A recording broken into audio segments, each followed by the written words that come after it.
This one we got is Collapse. Yeah, it's a documentary about basically if society collapsed, some scenarios of what that might mean and what it might be like, and basically that societies, if you look historically, when the Roman Empire collapsed, Europe fell apart for basically hundreds of years before they really got real governments and back together again. And it's an interesting hypothesis film that he runs with, and there's a lot we could learn from that. As a movie, I was just blown away by. The next one would be Heat. Yeah, Robert De Niro, very interesting crime caper film. What I think is really unique about this is that they really understood what hardened criminals are like. People who've done time are like, and we're really able to bring that across in the film instead of just the characters into caricature cops, caricature criminals. We got up next is Casino. I saw Casino and Heat the same night. Okay. And it was interesting because after I saw Heat, I said, man, how can I watch, Robert De Niro night, watch De Niro films? It's like, how can this Casino match up to Heat? It has to be one of the best movies I've ever seen in my life. So I watched Casino and I'm like, oh my God, this blows me away. I was like, my God, this is twice as good as, I didn't think that was possible. I mean, afterwards, I had to think back after I watched Casino. I was like, what was the movie I saw before this? I couldn't even remember. I was so blown away by Casino, yeah. I mean, great, crime drama, Right, and I don't think, Doug was holding up the 3-minute sign. Okay. I don't think we'll get through these. No. Well, we're going to try our couple best. more. Okay. The Way We Were. Yeah, real tearjerker. 70s, what can I say? They make quality movies that had a brain, had a heart, had a soul. Yeah, The Accidental Tourist. Yeah, another really good, quirky little film, good moral message about people trying to adapt with a world that keeps changing, and they don't like change. Here, Julia Roberts and the Aaron Brockovich. Aaron Brockovich, yeah, really good slice of life court drama.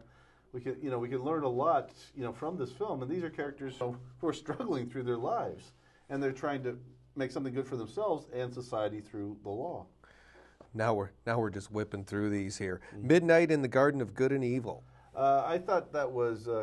I thought it was a movie that didn't do well critically or box office wise, but I thought it was maybe Clint Eastwood's best film, actually. Absolute masterpiece. And I like the fact that they don't rush the story. I see that too much in movies. It's rush, in terms of the editing, the pacing. That savors the experience instead of rushing it, and that's the way movies should be made.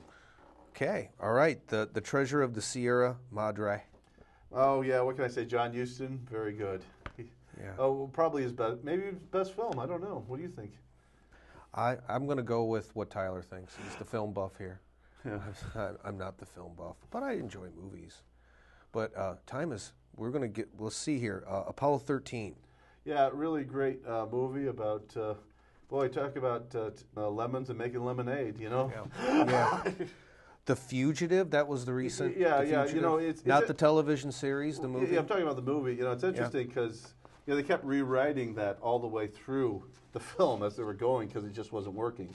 It's an interesting case study of a movie of them taking a bad screenplay and making a great movie out of it by rewriting it all the way through the film until they got it right. Here's one we'll mention one. Mad Max. I think it was just recently. I think it was on American Movie Channel. They kept on replaying the trilogy. And you think Mad Max, out of all of them, probably the best? Well, actually, I think I wanted to do a thing where low budget films that should be honored. And that for $350,000, I felt it was the best movie made for $350,000. Like the Blair Witch, best movie ever made for $35,000. You look at movies, like these, like Halloween, $350,000 that they spent on. It's like they spent so little on these films, and yet look at the bang we got for the buck on these movies. It's like I just wanted to honor the first one because they had so little time and money, and they did something really great. Speaking of so little time and I think no we're out money, of time, yeah. We are about reaching that point.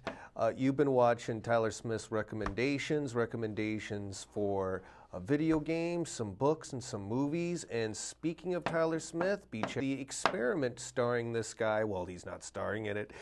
Be watching out. Be watching out for the chili on the tray scene. Yeah. That's going to be the moment, that's the big starring role.